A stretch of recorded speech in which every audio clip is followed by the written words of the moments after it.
Cool, so welcome to your flexibility talk, a bit of flexibility chat in this module. So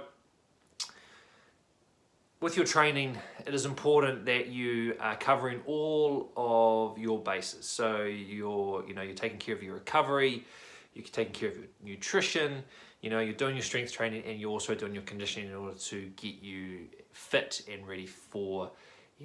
the fitness side of things. Now, why is flexibility important, and why do I want to talk about it? Now, when it comes to flexibility, what you're going to find when you go to, especially the PPT and the 12-week training course, is that flexibility is going to give you a slight, not necessarily an edge over other people, but it's actually going to increase your own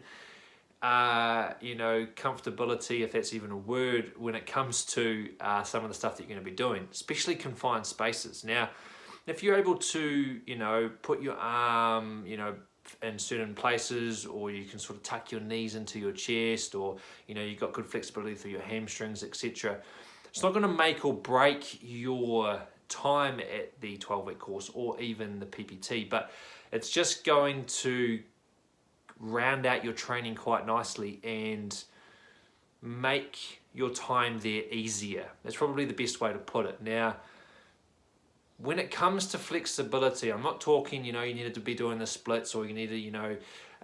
do all these crazy yoga moves or whatever. It's just about, it's going to help you with your recovery as well, and it's going to limit your injuries and things too, but it's also just going to, all I mean is you want to be, you want to be able to touch your toes, you want to be able to do certain things that are going to give you a bit more confidence when it comes to maybe getting up into a small ball, or bending in a certain way to get through a certain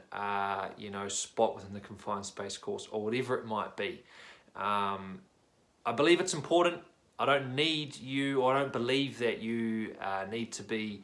super flexible, but if you are stretching and you are taking care of your muscles and keeping them nice and elastic and whatnot, and stopping them from seizing up,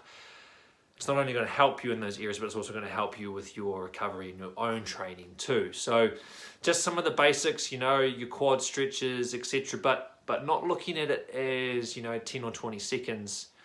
stretching, which is what we'd kind of recommend after a workout, but it's more proper stretching for 20 minutes or so. You're looking at a minute to a minute and a half in certain positions, or stretching certain muscles like your quads or your hamstrings, and sitting into those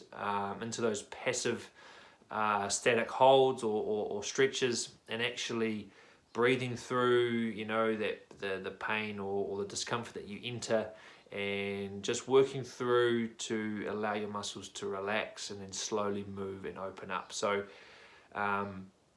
take what you want from this video. I'm not saying that you need to be flexible, but I have found myself now, I definitely feel a lot better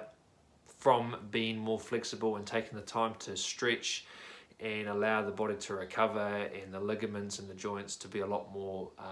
maneuverable.